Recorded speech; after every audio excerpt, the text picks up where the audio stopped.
Hussein, and I'm going to be one of your co-hosts for this evening. Tonight I'm standing here at the Islamic Center of Southwest Ontario, who's hosting a Syrian refugee dinner to welcome our newcomers into Canada. I'm here with Raya Shabar, who's been one of the countless volunteers who have been spearheading the Salam Donation Center. And I have to say, before she speaks, that she has been there day and night to really assist with the Syrian not only with the Syrian refugees, but the government-assisted refugees as a whole.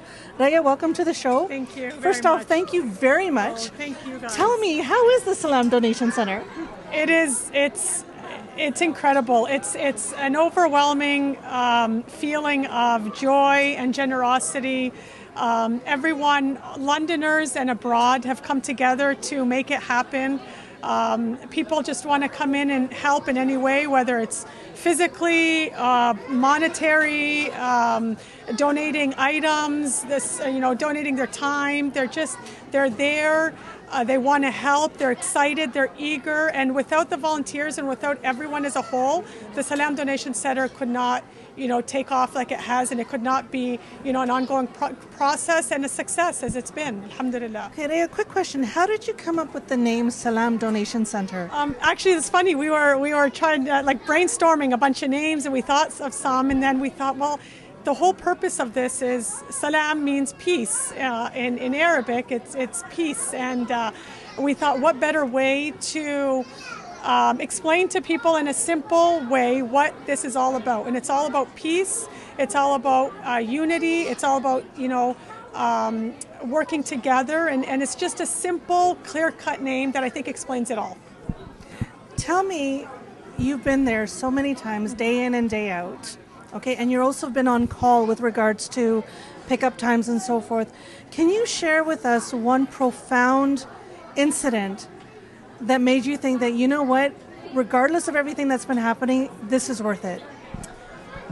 The children. The children coming in, seeing there's toys. We have everything at the donation center, from clothes to toys to houseware items. So, when the kids come in and you see the smile and they see the toys and you see the smile on their faces, and they sit and they play together, and you talk to them and you ask them their names, and they're so excited to be there, and kids are so resilient, and it's kind of, I don't know, easy for them, but to put everything behind them, and honestly, you see their faces, you see that they're going to have, inshallah, a bright future coming to Canada. They're happy, they're playing. It makes it all worth it at the end. To help these children, to help their parents, and to see the smiles on their faces, honestly, makes every minute worth it. Now tell us, is there anything that's needed at the Salam Donation Center? So kitchen items are always needed. It's the first thing. These people some of them have not cooked or had a home-cooked meal in months, haven't been able to cook in their own places. So the first thing they do when they enter their homes, they want to cook. They just want a home-cooked meal. They want, so our kitchen items are always in demand. Pajamas and underclothes. We ask for pajamas, underwear, socks, clothes, any kind of undergarments, all new, of course. Those are the most, needed items and the most constant items that are needed.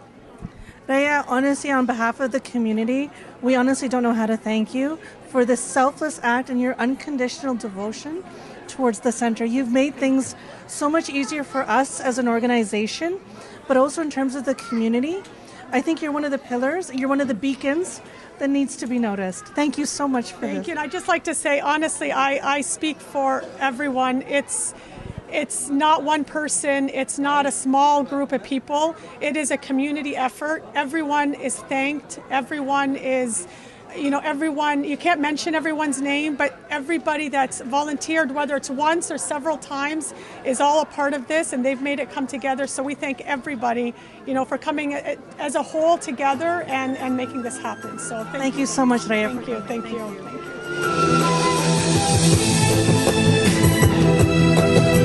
We will continue with the event after a short break.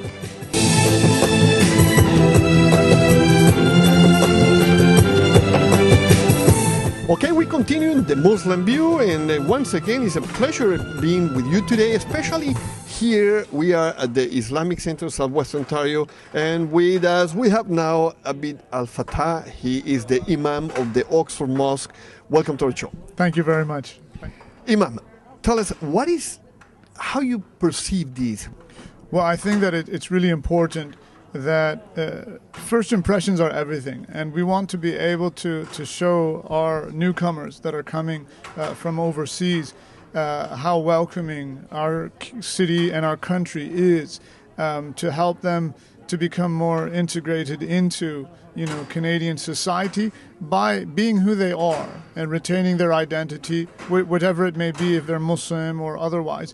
But the idea here is we want them to feel welcome to their new home. And we want to be passionate about it so that they have a sense that really this is their home, their new home, in spite of all the difficulties that they're going through, but that they can take comfort that they have a community here to support them. They have a community here to walk with them through these difficult times and through this period of adjustment, but at the end of the day that they feel comfortable being with us and amongst us as one community. Imam, I know you've been closer with a lot of these newcomers, and they've probably been talking to you about their feelings and how they're trying to adjust to all this situation, this new life here. Why don't you tell us something about that? How they're feeling, how you feel about it? Well, I mean, it's never easy. Any period of transition, there are always going to be challenges with it. They're coming to a completely different environment, a completely different setting, a new culture, new language. And especially in light of the trauma that many of them have actually suffered and gone through. And even their relatives who are still continuing to suffer and to go through trauma, it's not an easy circumstance or situation to be in. But the idea here is to try to be more optimistic and to look to the better side of things, that in spite of the difficulties of our circumstances, to try to be more positive, and that we're able to work towards the better good for everyone, for our newcomers here, and at the same time also for our brothers and sisters who remain under straitened circumstances overseas. Okay, and talking about that, we know these guys are just here probably a month ago, and they're having still going to the actual process of settling and understanding where they are right now, no? But how you feel them? Are they happy? How the feelings? Well, I think that, just for the people that I've actually spoken to, that there is a sense of gratitude and gratefulness for the most part, that they're appreciative of the welcoming hand that has been given to them in order for them to establish a new life, a new beginning for them. So in that sense, that they have a sense of comfort. Of course, their hearts and minds will still remain with their families back home or with their relatives and, what's happening back in Syria and whatnot. But, we're trying to do whatever we can to help them feel a little bit more comfortable and to be here at home. And how you feel Canadians? For the most part, Canadians are wonderful in terms of their welcoming.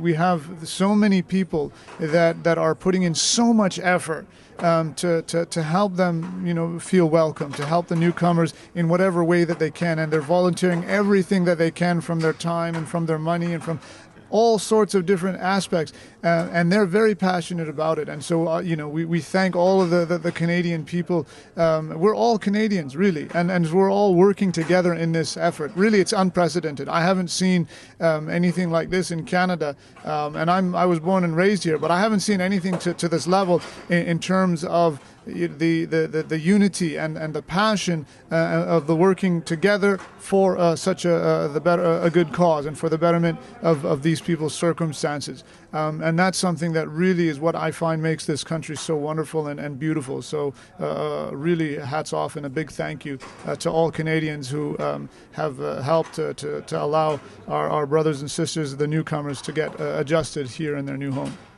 Okay, there you go. It's Imam from the Oxford Mosque, and as you hear him, he is so important first of all, to thank all Canadians who have been helping all the newcomers, the refugees, Syrian refugees. And thank you very much, Imam, for being with us. Thank you for having me. I appreciate it. Okay, so we're going to go for a little break, and when we come back, we continue in the Muslim view.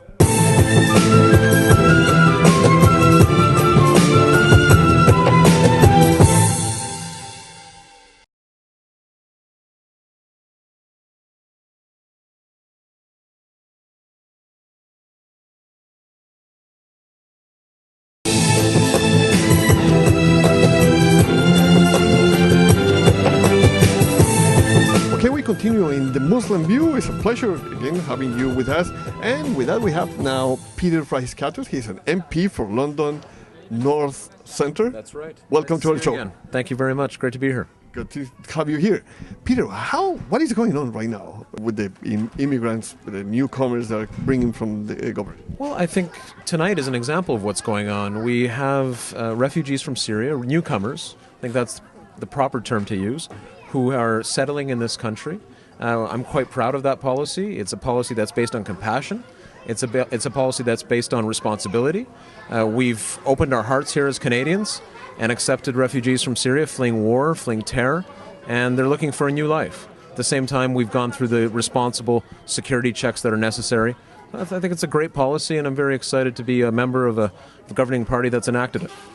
Yeah, that's how you found this meeting today. This was great. This was a wonderful opportunity. In fact, right before we started speaking, I met a family that came yesterday, that just arrived yesterday. And for me, it's really difficult to describe the emotions because they have seen so much bloodshed, so much that we can't even fathom as Canadians because we're so lucky to live in this beautiful country. They're here now. They're looking to make a contribution, and they will make a contribution. Integration will take time.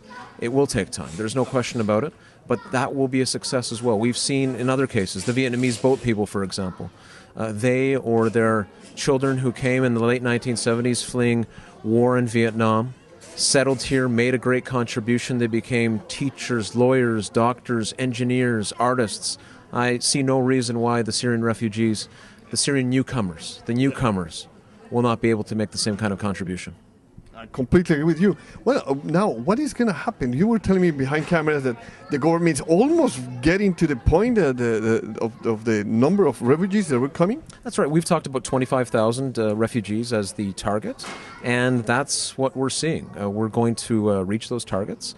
It is really a policy that our government, and in particular Minister John McCallum, Minister of Immigration, has worked hard to enact. This is a national project, though. This is not a government project. And by that I mean we have many partners here in London and across the country who are working together to make sure that this integration is a success. We have settlement agencies, for example, who are working very, very hard. We have church organizations who are working very, very hard. We have mosques in this city in particular who are working hard. And of course, different levels of government are collaborating.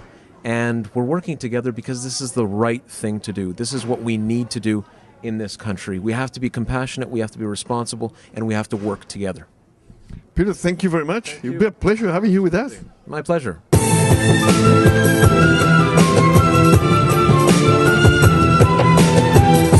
Okay, we continue in the Muslim view, and we are here with Sally. She is the head of the kitchen at the Islamic Center of Southwest Ontario. Welcome to our show. Thank you. Sally, we knew a secret that all the ladies of the kitchen, gave the food and cook it and work it out, all what we saw today for the welcoming for the Syrian refugees. Yes. Tell me what happened. What happened when we had the first meeting, before the refugees came, we had a meeting at the London Muslim Mosque. And when I heard they were coming, I thought it was a good gesture that we could do a welcoming dinner for them. So I said to the mosque that we will do a welcoming dinner for the refugees when they come into London. I came and I spoke to the ladies in the kitchen, and they all agreed to put up the money so we can fund the dinner completely all on our own. I don't know what to say. What happened? So we went to different merchants. We alone didn't do it. We had the help of Dirar Fine Foods, who donated the hummus for us. We had somebody donated the sweets for us, and we had the Green City vegetable people donated the vegetables, because they all wanted to contribute towards it, that seeing that we wanted to do everything. So, how you feel today? Very good. I felt so good when I saw the people coming. First, I was very worried we would not have enough food, but then afterwards I said, we cook for a big amount of people, so we decided to cook for 400 people. We had lots of food remaining, and there's a few families that we know of, refugees that we are sending a doggy bag home for them.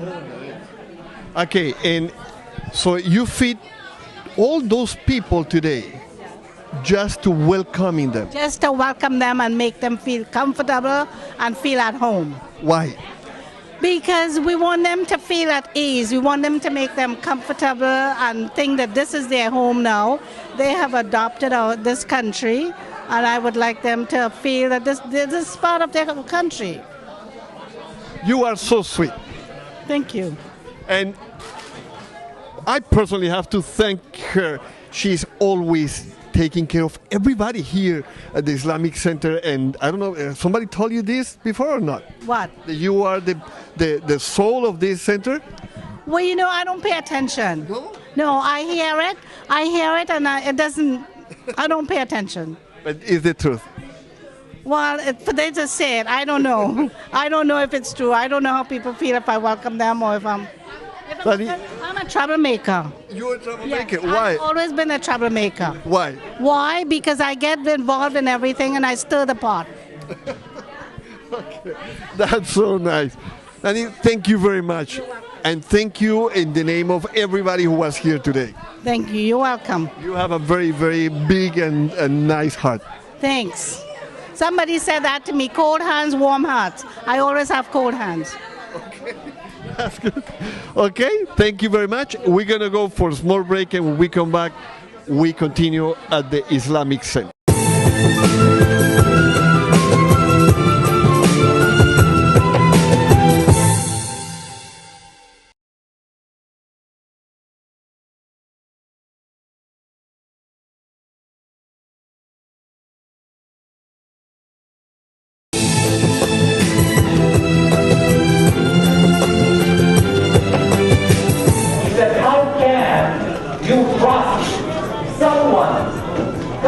From those countries infested with violence and terrorism and bring them into your midst and threaten the peace and security of your own country. I said it is these very people who are suffering the most from violence and terrorism. And that is why we are welcoming them in our midst, because they will bring peace and security into our homeland. With us, we have our very special guest and very good friend of us, Dr. Munir El Qasim. Doctor, welcome to our show. Thank you so much. Thank you. Always nice to be with you. Thank you very much. Our pleasure too. Okay, why don't you tell us a little bit, what is this all about? I don't mean, we know there was a dinner, a welcoming dinner, but what's the insight of this? Okay, this is just a part of a whole of what is happening in Canada these days. Everybody is excited from Vancouver to St. John. We know that Canada is based on foundations of caring for others, helping others to establish peace in their homeland. But until then, until peace is established, it is our duty to welcome those people who are suffering. And we know what is happening in Syria and many other places of the world. So the government pledged to welcome to start with 25,000 Syrian refugees, and many have already started to come, and London is fortunate to be home for many families from Syria. So tonight at the Islamic Center, we are trying to bring them, to break the ice, and say that you're at home now. You have nothing to worry about. You can enjoy a clown making balloons for you. You can enjoy face painting, and you can enjoy a nice meal without having the interruption of bombs and weapons and fear. And especially you could see that the kids, if you noticed, were quite energetic, running back and forth, and we didn't want to stop them. Free, because this is the bottom line, to enjoy freedom. Canada is the country of freedom. Canada is the country, dare I say, one of the few left in the world to establish a model of living for human beings. So London, Ontario, and I'm a little biased, everywhere I go in Canada, I say London is the best city in Canada. I agree. So people came to London, Ontario, and we wanted to tell them, you're at home, welcome, and we would like to help you as much as we can. So yeah, we were really glad to see how everybody was smiling. There was a sense of calm and peaceful. And yeah, you can see a little bit of stress on their faces, but it's a stress not from this moment. It's the stress they bring him back. Yes, I want to tell you, I was so touched, and I mentioned it in my talk, that as I walked to this hall, I noticed a family seemingly of European descent, holding little Syrian children, and one of them was sleepy, so the man was holding the baby on his shoulder, and you couldn't tell that this person who has sponsored the family is not the actual father of that little boy. And I wanted to stress, and I said, this is Canada. You know, this is the model we want to show the world, that we are not doing it artificially. We are doing it from the bottom of our heart. We would like to be genuine in saying, if they were suffering, it is our duty to do something to reduce the suffering in their hearts. And that's what we tried to do tonight. My daughter is a settlement worker for Syrian refugees, and she told me a story that touched me, and I will never forget it all my life. A sponsoring family welcomed the Syrian family that came to them. They couldn't find them a suitable apartment in time. So what they did, they vacated their own apartment. They went to a hotel and they gave them their own apartment until they could find them something suitable. What does this say? When my daughter told me this, I was crying. I said, this is the country I chose as home. You know, so we have to be proud to be Canadian. So there you go. I think the message is very clear. So, Dr. Mooney, thank you very much for being with us. My pleasure. Thank you very much for capturing, you know, the liveliness of this moment. Thank you. It was our pleasure. And yeah, again, all of this is a message for all of us. It's something we can do, and we all have that piece of heart inside. Thank you all for joining us. I'm your host, Rafat Hussein, and we hope to see you back next week.